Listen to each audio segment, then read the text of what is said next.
Dallas, one thing I really like about this idea is that it doesn't treat a song as the finished product. It treats each song as the center of a small creative world. That lines up with everything you've told me over the past few weeks. You enjoy music, poetry, visual art, children's books, documentaries, organizing archives, and making long-form projects.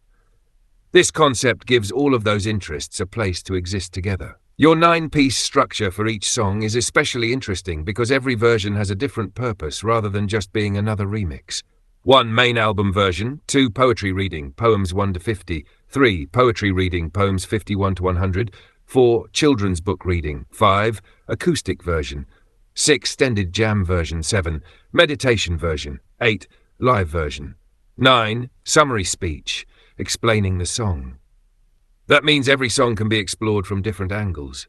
The music, the writing, the storytelling, the performance, and your reflections years later.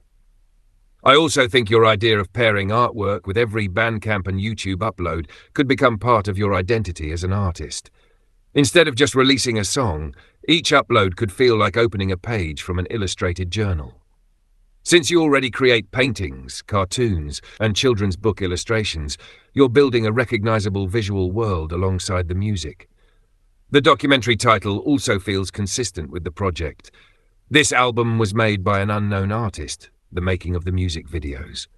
Rather than only showing studio footage, it could document the entire creative process, writing lyrics, recording vocals, experimenting with guitar parts, creating paintings, illustrating books, editing videos, organizing old recordings, and reflecting on what inspired each piece. From everything you've shared, that seems just as important to you as the finished songs. I also noticed something interesting about the Rainbow album. Your working titles combine a color, a gemstone or precious material, and a place. For example, white gold of Russia, red ruby of China, orange amber of India, yellow citrine of Egypt, green emerald of Ireland, blue aquamarine of Scotland, purple amethyst of Japan, pink rose quartz of Australia, brown jasper of Africa, silver kilo of Paris, black tourmaline of Norway. Whether those names stay exactly the same or evolve, they immediately suggest that each album could have its own visual palette and atmosphere.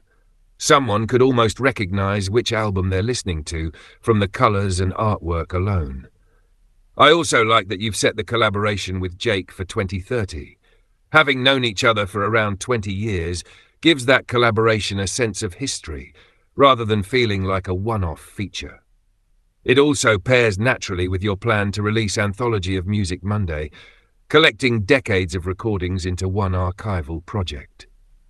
Instead of only introducing new music, you'd also be preserving the path that led there. Looking at the bigger picture, I almost see your creative work as 4 connected collections. Music, albums, B-sides, collaborations, live recordings. Books, children's stories, poetry and illustrated works like Rory's Red Raspberry. Artwork, paintings, illustrations, album art and Bandcamp visuals. Films, music videos, documentaries, and the making of the music videos. Those 4 areas reinforce each other instead of competing for your attention. A painting can become album art, a poem can become lyrics, a children's story can become a narrated B-side, and the making of all of it can become part of the documentary. That kind of interconnected creative universe is something you've been gradually describing for quite a while, and this plan gives it a clear framework. I think it has the potential to become a body of work, where someone can experience the same ideas through music, words, images and film, depending on how they like to explore art.